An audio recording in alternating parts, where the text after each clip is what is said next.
To enjoy this episode ad-free, please visit patreon.com/forensictales. Forensic Tales discusses topics that some listeners may find disturbing. The contents of this episode may not be suitable for everyone. Listener discretion is advised. At 10:02 p.m. on April 23, 2025, 14-year-old Celeste Rivas Hernandez sent what would become her final text message. She was arriving at the Hollywood Hills home of recording artist David. Just 21 minutes later, messages began coming from his phone asking where she was, but Celeste never responded. 5 months later, her dismembered remains were discovered inside the front trunk of his Tesla. Now, after 5 days of forensic testimony, a judge has ordered David Anthony Burke to stand trial for her murder. This is Forensic Tales, a special episode examining the forensic evidence against David.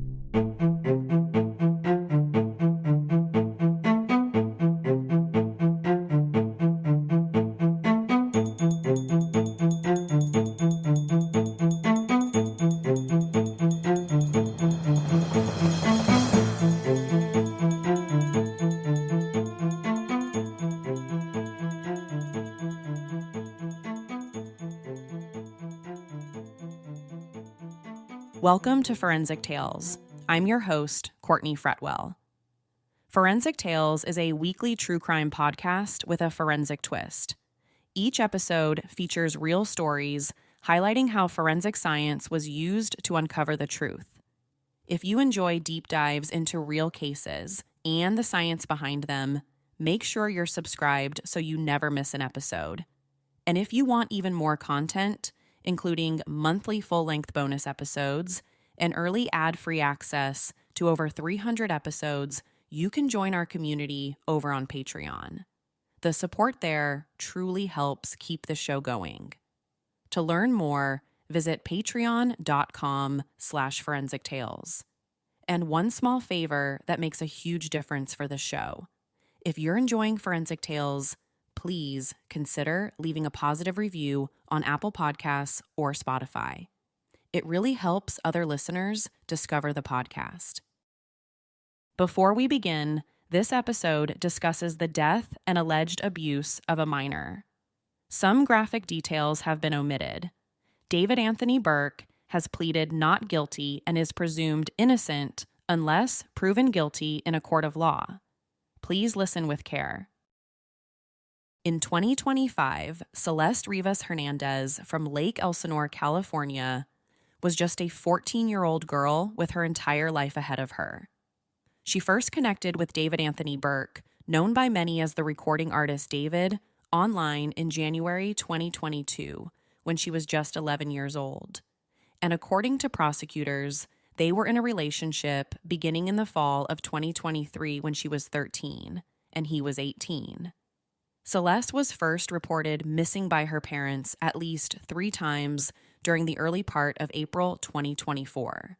And while the record isn't clear on when exactly she returned home, neighbors of the family say they saw her hanging around her parents' house later that year. Then by November of 2024, cell phone records suggest the two broke up. But Celeste and David didn't stop communicating. They continued to exchange texts and phone calls until at least April 23, 2025. The last day Celeste is believed to have been alive. 5 months later, on September 8, 2025, her badly decomposed and dismembered body was found inside the front trunk of a Tesla Model X that was registered to David. It had been towed just 3 days earlier from a location only 400 feet from his Hollywood Hills home. On September 8th, the manager of the tow yard where the Tesla had been impounded noticed a strong smell coming from the vehicle and flies. So he notified the Los Angeles Police Department Hollywood auto detectives, who came and formally discovered Celeste's body inside the front trunk. Although it's worth mentioning that detectives didn't know who she was yet. At this point, her dismembered body had been stuffed in black cadaver bags with her head and torso inside the bag, and her arms and legs were found underneath. It would ultimately take dental records to confirm it was actually Celeste, but notably missing were her pinky and ring fingers from her hand, a detail we'll talk about again a little later in the episode. The Tesla was clearly connected to the disposal of Celeste's remains, but investigators still needed to determine where she had been killed, how she had died, when she died, where the dismemberment occurred, and whether the physical evidence connected David Burke personally to those acts. But more than 7 months later, he was officially arrested and charged with first-degree murder, continuous sexual abuse of a child under the age of 14, and unlawful mutilation of human remains.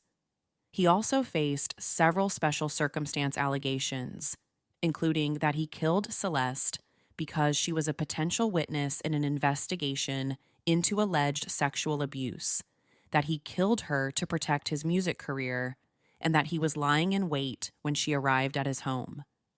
Prosecutors also alleged that he used a deadly weapon. He pleaded not guilty to everything.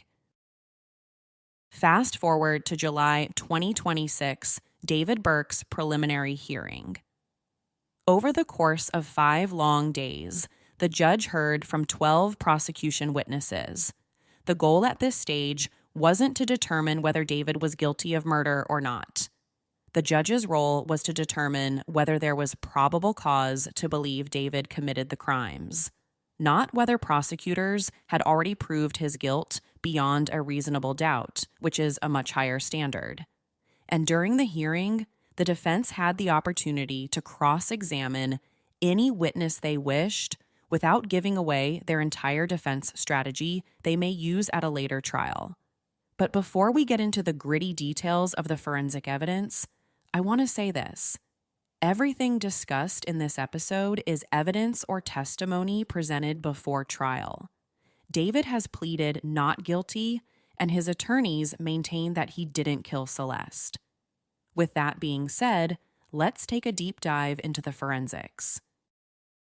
One of the biggest challenges to this case is the dismemberment and decomposition of Celeste's body. If prosecutors are right about the murder taking place on and around April 23rd, 2025, but the Tesla wasn't found until September, that means her body could have spent months inside that trunk. That detail alone makes it really hard to figure out what injuries occurred before death, around the time of death, or even afterward. Months of decomposition can easily hide bruises or hemorrhages. According to one detective, Joshua Byers, they weren't even able to make out any facial features, saying there was quite a bit of decomposition. The skin slippage made it unrecognizable. There were also challenges surrounding the dismemberment itself, which can easily hide additional injuries. But even after all the horrifying things that were done to her, an autopsy did shed some pretty important light on what happened to her and how it might tie back to David Burke, according to prosecutors. Much of what Dr. Grant Ho of the Los Angeles County Medical Examiner's Office said at the preliminary hearing had already been made public. She had been killed by 2 sharp force wounds to her upper body, one involving the upper abdominal area and liver, and the other involving the chest and ribs. He said Celeste could have lived just minutes or potentially up to an hour after sustaining the injuries. But because of how decomposed her body was, he wasn't able to say exactly when she was killed or what type of sharp instrument was used. He could only say she had been dead for several weeks. There was also evidence that 2 of Celeste's fingers had been removed, including her left ring finger, which prosecutors say had a tattoo that read David. Toxicology reports showed that Celeste had at least 2 substances in her system, benzodiazepines and methamphetamine. But it's unclear at this point to say whether she ingested those substances herself or whether they were given to her. We also don't know exactly when she ingested them. And where her body was dismembered, the autopsy report says multiple fragments of blue plastic material were found embedded in the cut surfaces. So while these medical findings are interesting, it doesn't tell us who exactly killed Celeste or how and where exactly it was done. To connect those injuries to a location, investigators turned to the Hollywood Hills garage. And here's where the prosecution's case against David Burke gets even stronger from a forensic evidence perspective. Criminalist Lisa Lehendro with the Los Angeles Police Department testified about what she saw and analyzed from a blue inflatable pool that was recovered from David's rented home in the Hollywood Hills. This was essentially a kiddie pool that was found crumbled in a ball with a dryer sheet and had a fresh laundry smell. Lehendro said the pool had several straight and irregular cuts, with some pieces appearing to have been cut away entirely. The missing fragments looked familiar because she had previously examined Celeste's clothing and found several blue pieces of material packaged with it. And according to Lehendro, 3 of those fragments fit into the damaged pool almost like jigsaw puzzle pieces, while 9 others were consistent with the pool's material but couldn't be physically fitted back into it. So prosecutors believe this was the pool David used to contain Celeste's body while he dismembered her inside the garage.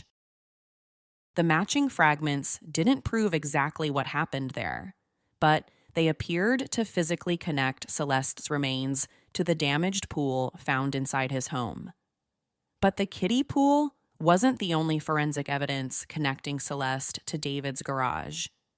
Investigators collected samples from 27 different locations inside the space, including apparent stains on a rowing machine, a rubber floor mat, a Tesla charger, and several items found inside trash bags.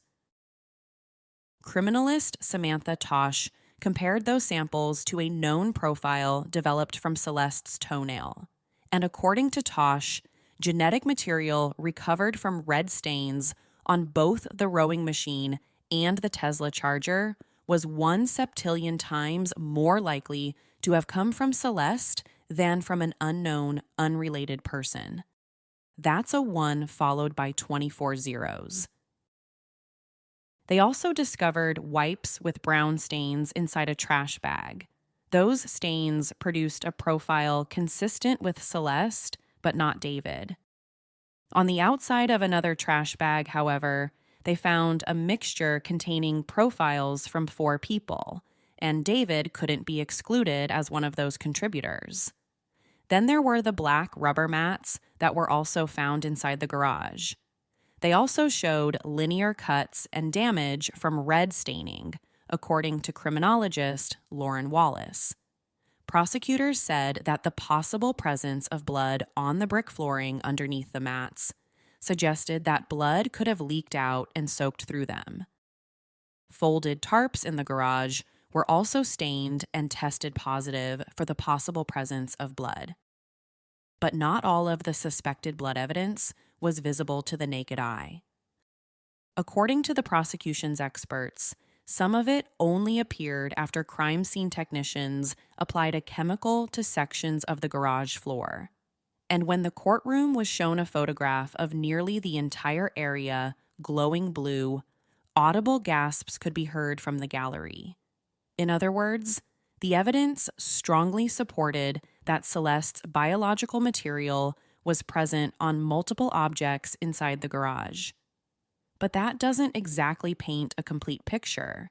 None of the prosecutor's experts could say when the DNA got there, how it got there, or whether every red or brown stain was actually blood. So this will likely be what David Burke's defense argues if it ever gets to trial.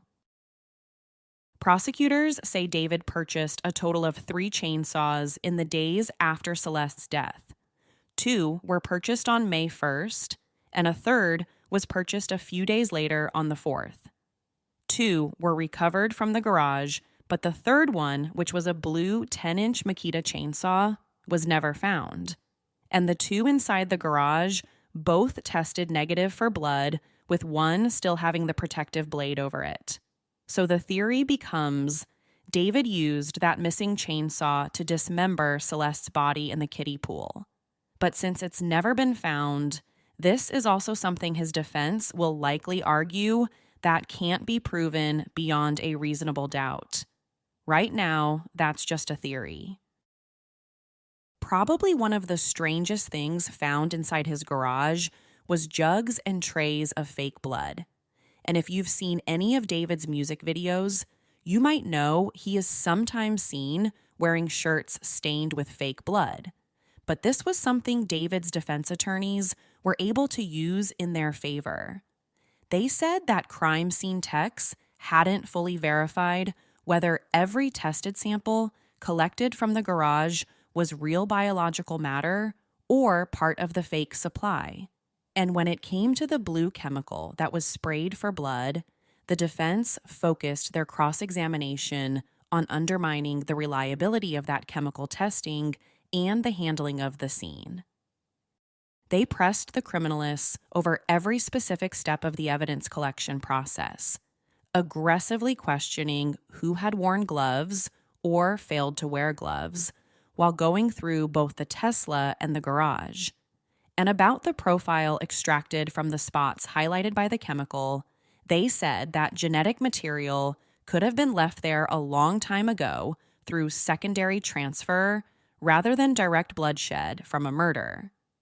They also attempted to poke holes in the prosecution's other major blue evidence, the blue plastic fragments found embedded in Celeste's remains that match the kiddie pool. Defense attorney Marilyn Bednarski cross-examined the medical examiner, pushing them to admit that they could not definitively prove who was holding the instrument that caused the cuts and shaved off those plastic shards. I think the biggest takeaway from this was that, according to them, none of the evidence directly points to David Burke as the murderer. And since Celeste had been at his home many times in the past, it's not impossible to assume that her DNA would be found in the garage. And although the fake blood may have complicated the interpretation of some chemical reactions, it could not explain why several samples produced profiles strongly supporting Celeste as the contributor. Another big part of this case when it comes to the forensic evidence is the Tesla, where Celeste's body was found. Samantha Tosh testified that red stains from the Tesla's lower rear trunk compartment produced profiles that were 1 septillion times more likely if they came from Celeste than from an unrelated person. So that seems to suggest that not only was her blood found in the front trunk, but it was also recovered from the back. Following that, criminalist Chelsea Murillo testified that at least 11 air fresheners were found placed strategically throughout the vehicle, including around the center console, the doors, the rear seats, and the frunk itself, in an apparent attempt to mask the smell of decomposition. Then there was the car's location data.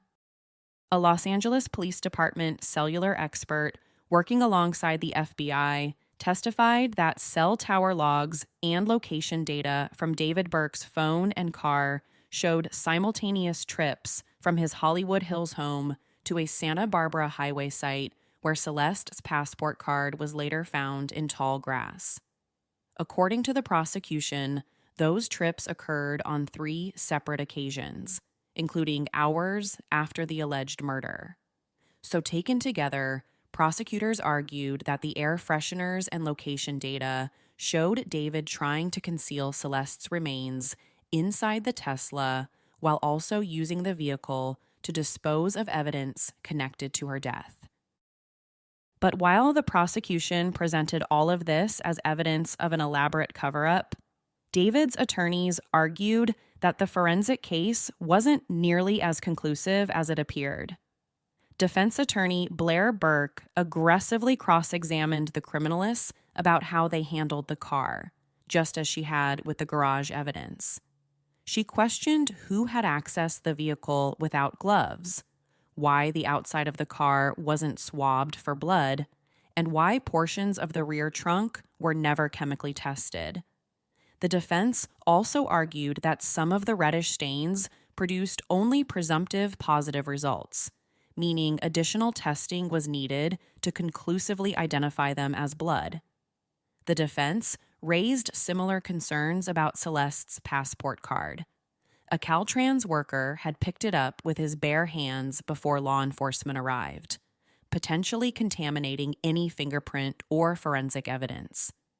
Investigators also couldn't determine how long the passport had been there, whether it had originally been face up or buried beneath dirt and vegetation, or whether weather could have moved it. The exact recovery location was also questioned because the location marker appeared to fall on the highway rather than the dirt shoulder. So while the passport's location supported the prosecution's timeline, the defense argued that the way it was discovered and documented limited what investigators could scientifically prove about who left it there and when.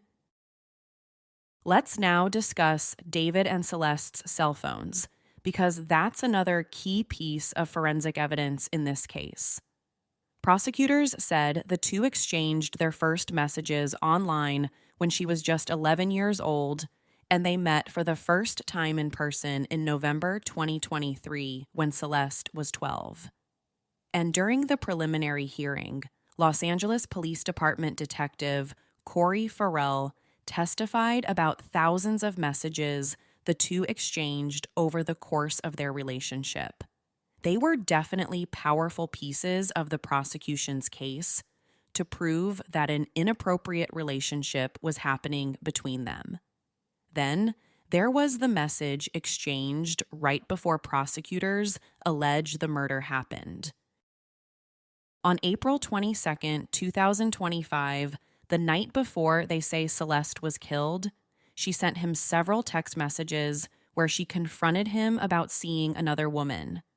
And in many of these texts, she said things like, "I'm going to tell my dad everything, and I'll ruin your career and life." Not only do these texts set up the timeline of the murder, which we'll discuss in just a moment, but it also gives credit to the prosecution's theory that David Burke murdered Celeste because she threatened to tell people about their relationship. She was a minor and he was an adult. So if she told her parents what was happening, this would have essentially ended his multi-million-dollar music career. But when it comes to the timeline of the murder, prosecutors said that at around 8:30 in the evening on April 23rd, David sent an Uber to Celeste's home in Lake Elsinore to take her back to his home in the Hollywood Hills. And cell phone forensics obtained from his iCloud accounts show that he was sending her ride updates. Then at around 10 o'clock, she sent her final text. "Girly pop, I'm almost there. Open your door if you're home." According to prosecutors, there was a 21-minute time frame that they believe the murder occurred, between 10:10 and 10:31. This means they believe that almost immediately upon her entry, he stabbed her multiple times and watched her bleed to death. But that's not all the forensic data reveals about that night. According to prosecutors, exactly 21 minutes after she arrives, he begins sending a stream of texts to her phone asking, "Where you at?" and "Hello," in an attempt to establish a fake alibi. Then at 11:30 that night, internal Tesla logs and cell data show him driving away from his home toward Santa Barbara County to ditch her passport and ID, according to prosecutors. But David's defense argued that none of that forensic data proves who was actually driving the Tesla, and that cell tower ping data is fundamentally imprecise and cannot pin a person down to a hyper-specific coordinate. Regarding the estimated 9,000 text messages recovered from his iCloud, the defense shifted the narrative. They highlighted texts from April 22nd and 23rd, showing that Celeste had actively insisted on coming over despite him initially telling her he was busy, arguing this contradicted a calculated lure. It's also important to mention that David's defense argued that no text messages between the two of them showed any abuse, violence, or clear intent to kill. The very next day, on April 24th, tickets for his upcoming world tour go on sale, and he allegedly purchases a shovel from Home Depot that is delivered to his home via Postmates. 24 hours later, on April 25th, prosecutors say he released his debut album, Withered, and the following day, he sent Celeste more alleged fake text messages. Earlier, I talked about what investigators physically recovered, but the digital purchase records gave those same objects a timeline. May 1st, 2025 is the day prosecutors said David purchased 2 of the 3 chainsaws from Amazon. Then 4 days later, he allegedly ordered a body bag, heavy-duty laundry bag, and the inflatable pool from Amazon under the fake name Victoria Mendez. But this is still just the beginning of the prosecution's case when it comes to the digital forensic evidence. They allege that on July 7th, 2025, he ordered a burn cage using another fake Amazon account. Then a few weeks later, on the 29th, surveillance video shows him being the last person to drive his Tesla, parking it around the corner from his home, according to prosecutors. And that's where the car containing Celeste's body remained until it was towed weeks later on September 5th, 2025, before being discovered on September 8th, just a day after what would have been her 15th birthday. During a 2024 welfare check, sometime after Celeste's parents reported her missing, police body camera footage showed David reportedly telling deputies that he had only met Celeste once and believed she was 18. But during that encounter, deputies specifically informed him that she was 13. Prosecutors argued that the footage showed David attempting to minimize his relationship with Celeste long before her death. Like I mentioned a little earlier in the episode, prosecutors allege that David murdered Celeste because she threatened to ruin his very lucrative music career. This is a very important part of the story. It was reported that between 2023 and 2025, David made at least $10 million, and his record deal and endorsements were potentially worth even more. Plus, his debut album was scheduled for release 2 days after Celeste's death. So prosecutors allege that there was a massive financial incentive in keeping her quiet about their relationship. But the defense pushed back hard on this as well, arguing that Celeste's parents knew she was spending time with him and had even signed a document allowing her to travel overseas with him. But none of that makes their relationship legal. Just because her parents might have known about it, that doesn't make a relationship between an adult and a 13-year-old legal or moral. For the defense, that potentially weakened the prosecution's claim that David believed he needed to kill Celeste to keep the relationship completely secret. So while we're likely months away from the trial, those were the highlights of the preliminary hearing for me. Only time will tell how this case ends and whether Celeste's family will finally receive answers and accountability. But at the heart of the prosecution's case is this. The physical and digital evidence forms one continuous chain. Fatal injuries, Celeste's profile throughout the garage, pool fragments embedded in her remains, disposal-related purchases, her body and David's Tesla, the passport location, and the final messages. All of that points to murder according to the prosecution. However, the defense's case is this. None of the forensic evidence shows him committing the killing. The murder window is an inference. The weapon remains unidentified. 2 recovered chainsaws tested negative for blood. The missing chainsaw was never tested. And the medical findings can't identify the killer. But at this stage in the proceedings, the prosecution isn't required to prove this case beyond a reasonable doubt. That's the job of a jury at trial. At this stage, all the judge had to do was find sufficient probable cause, and that's exactly what happened. After 5 days of testimony, the judge found sufficient probable cause in the state's case, and David was ordered to stand trial on all 3 criminal charges. The special circumstances also survived the hearing, and he will continue to be held in jail without bail. His next court appearance is currently scheduled for later this summer on August 31st, 2026, and prosecutors are still deciding whether to seek the death penalty. But meanwhile, he's presumed innocent. Will David Burke actually take his case to trial, or will he accept a plea from prosecutors if one is offered? Is the prosecution's forensic evidence strong enough to secure a conviction beyond a reasonable doubt? Or will his defense attorneys be able to poke enough holes in the state's case to warrant an acquittal? But amid all the blood evidence, location records, and courtroom arguments, it's important to remember that this case is ultimately about Celeste, a 14-year-old girl whose life was reduced to evidence long before she ever had the chance to grow up. To share your thoughts on this ongoing story, be sure to follow us on social media at Forensic Tales. And if you want to listen to new episodes early and ad-free, consider signing up for our Patreon at patreon.com/forensictales. You can get early ad-free access to new episodes and monthly full-length bonus episodes for as little as $3 a month.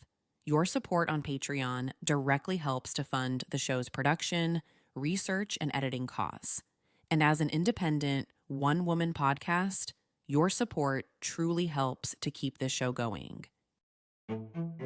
Forensic Tales is a Rockefeller audio production. The show is written and produced by me, Courtney Fretwell.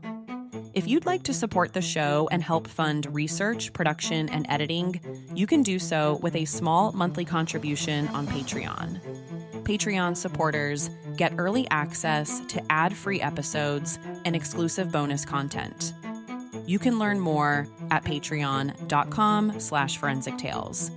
And if you enjoy the show, leaving a positive rating or review really helps others discover it. For a full list of sources used in this episode, visit forensictales.com. Thank you for listening, and I'll see you next week. Until then, remember, not all stories have happy endings.